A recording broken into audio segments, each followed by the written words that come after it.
faut mettre les voiles là.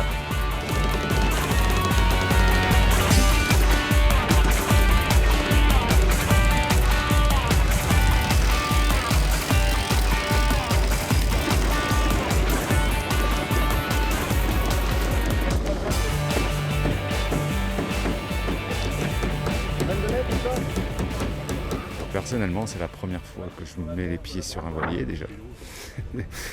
Et j'ai quand même été très très impressionné.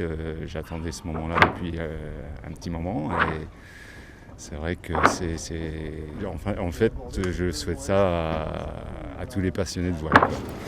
Parce que c'est vraiment extraordinaire.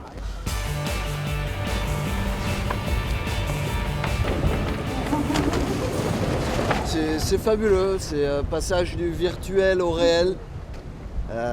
Dans le siège de bar de Franck, là, ou de Fred en l'occurrence, mais c'est fabuleux. On est sur un bateau mythique,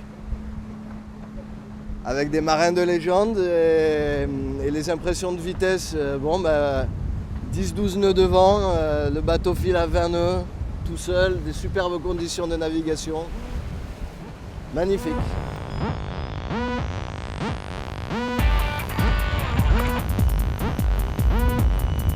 Le jeu Défi Tour du Monde était un jeu de stratégie, avec comme base de la navigation, mais vraiment adapté stratégie. Et là, on est sur un bateau où c'est de la navigation pure, les marins en manœuvre. J'ai eu la chance d'être même un peu intégré au moulin. Et là, on est dans le vrai, on est dans le vrai.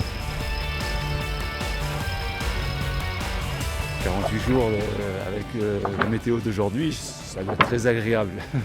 Maintenant, prêt à partir 48 jours sur un bateau, je crois que je manque un petit peu d'expérience en réel là, cette fois.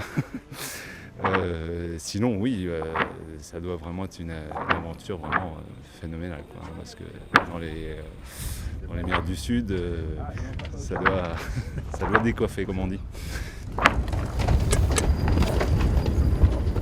Alors le jeu Virtual Regatta, que je pratique aussi, bien acharné, est un jeu où on utilise réellement les conditions de navigation que va rencontrer un bateau comme celui-ci, virtuellement, mais avec les vrais fichiers météo, avec les conditions météo en temps réel, les mêmes que va rencontrer ce bateau.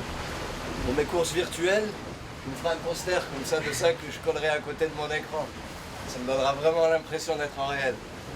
Sur le défi Tour du Monde, il y a des actions positives, des actions négatives que les marins se donnent entre eux et qui amènent justement à cette stratégie. Et donc un petit peu différent au niveau des conditions de voile, c'est pas des vraies conditions de vent, mais c'est une course peut-être un petit peu plus ludique et un peu plus sympa entre marins. Dans un premier temps, on traverse le chenal et on virera à la limite du chenal en face. En virtuel aussi, automatiquement, il faut faire des concessions si on veut faire un résultat.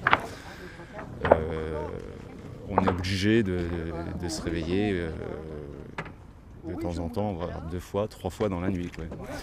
Et c'est vrai qu'au niveau de la vie de famille, c'est pas toujours évident. Ça veut dire 10 heures, voire 12 heures de connexion par jour, quoi. Voilà, pendant 44 jours. Je fais partie d'un forum, vous voyez là, c'est RKN. Qui veut dire rien qu'à nous, c'est des gens très très sympas, dont il y a eu le vainqueur du Vendée Globe, du dernier Vendée Globe virtuel, je parle. Et là on s'est donné un petit rendez-vous pour la prochaine course virtuelle qui nous intéresse énormément, c'est la Route du Rhum.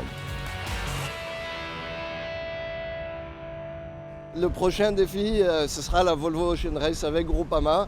Par contre, une navigation sur les bateaux de la Volvo, ça risque d'être un petit peu plus compliqué.